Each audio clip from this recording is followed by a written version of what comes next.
విశాఖ నేతలతో జరిగిన సమావేశంలో జనసేన అధినేత పవన్ కళ్యాణ్ కీలక వ్యాఖ్యలు చేశారు. ఏపీలో టీడీపీ జనసేన కూటమి అధికారంలోకి వస్తుందని ధీమాను వ్యక్తం చేశారు. పార్టీ కోసం పనిచేసిన వారికి సముచితమైన స్థానం కల్పిస్తామని భరోసా ఇచ్చారు. కూటమిలో వచ్చే స్థానాలకు మాత్రమే చూడొద్దని, అధికారంలోకి వచ్చాక దక్కే అవకాశాలను దృష్టిలో పెట్టుకోవాలన్నారు పవన్ కళ్యాణ్. మూడింట ఒక వంతు పదవులను దక్కించుకుందామని చెప్పారు. వ్యక్తిగత ప్రయోజనాల కోసం నిర్ణయాలు తీసుకోనని, రాష్ట్ర అభివృద్ధి, పార్టీ బలోపేతం దిశగానే అడుగులు వేస్తున్నట్టుగా తెలిపారు పవన్ కళ్యాణ్. ఇదే అంశంపై మరింత సమాచారం మా ప్రతినిధి చిట్టిబాబు అందిస్తారు. చిట్టిబాబు, విశాఖలో జనసేన అధినేత పవన్ కళ్యాణ్ రెండో రోజు ఉమ్మడి విశాఖ జిల్లా నేతలతో సమీక్ష సమావేశం కొనసాగుతుంది. ఈ సమావేశంలో జనసేనాని కీలకమైనటువంటి వ్యాఖ్యలు చేశారు. ప్రస్తుతం ఎవరైతే ఎమ్మెల్యే టికెట్లు ఆశించి ఉన్నారో టికెట్లు రాని వారు కూడా పార్టీలో భవిష్యత్తులో కీలకమైనటువంటి పదవులు వచ్చేటువంటి అవకాశం ఉందని కూడా చాలా స్పష్టంగానే చెప్పారు. పార్టీ కోసం కష్టపడిన వారి కోసం పార్టీ ఎప్పుడు గుర్తుంచుకుంటుందని కూడా చాలా స్పష్టం చేసినటువంటి పరిస్థితి.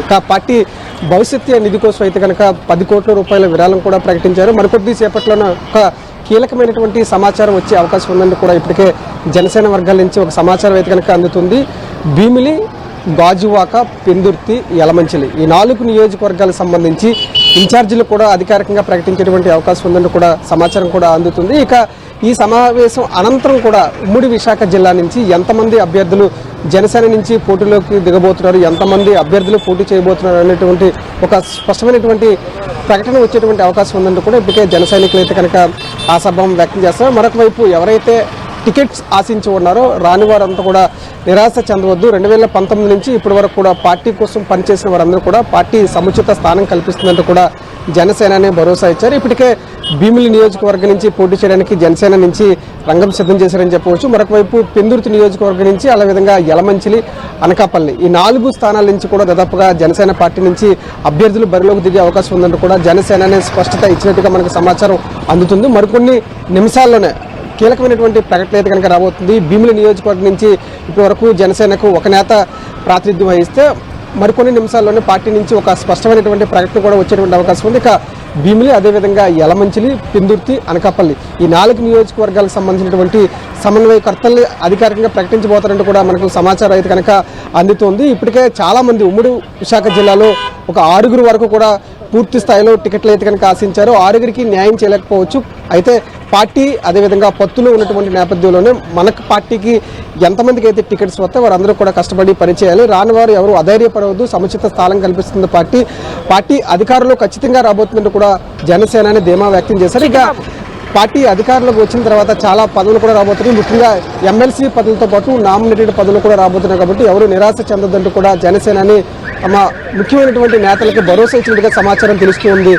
ఝాన్సీరాణి. అలాగే చిట్టిబాబు, మూడింట ఒక వంతు పదవులను కూడా దక్కించుకుందామంటూ ఇంట్రెస్టింగ్ కామెంట్స్ చేశారు పవన్ కళ్యాణ్. ఈ కామెంట్స్ ని మనం ఏ కోణంలో అర్థం చేసుకోవచ్చు? అలాగే జనసేన వ్యూహం ఎలా ఉండబోతోంది ఈ ఎన్నికల్లో? ఖచ్చితంగా జనసేన చాలా వ్యూహాత్మకంగానే ముందుకు వెళ్తుందని చెప్పవచ్చు. ఉమ్మడి విశాఖ జిల్లాలో 15 నియోజకవర్గాల్లో 4 లేదా 5 స్థానాల నుంచి జనసేనని పోటీ చేస్తుందంటే కూడా ఇప్పటికే ఒక రకమైనటువంటి స్పష్టత వస్తుంది. అయితే ఇంకా ఏవైతే ఇటు ఉత్తరాంధ్ర జిల్లాలు కావచ్చు, రాష్ట్ర వ్యాప్తంగా చాలా కీలకంగా చాలా గెలుపు గుర్రాలకే టికెట్లు ప్రకటించే విధంగానే జనసేనని అడుగులు వేస్తున్నారు. విశాఖ జిల్లాలో ఏవైతే టికెట్లు ప్రకటించబోతున్నారో వారి యొక్క ప్రకటన కూడా చాలా కీలకంగా ఉండబోతుందని కూడా ఇప్పటికే స్పష్టం చేసినటువంటి నేపథ్యంలో ముఖ్యంగా ఇన్ఛార్జీలు కూడా నియమించబోతున్నారు. ఇది చాలా కీలకమైనటువంటి పరిణామం అని చెప్పవచ్చు. భీమిలి నియోజకవర్గం, అదేవిధంగా యలమంచిలి, పెందుర్తి, అనకాపల్లి 4 నియోజకవర్గాల్లో కూడా అధికారికంగా ఇన్ఛార్జీలు అయితే కనుక నియమించబోతున్నారు.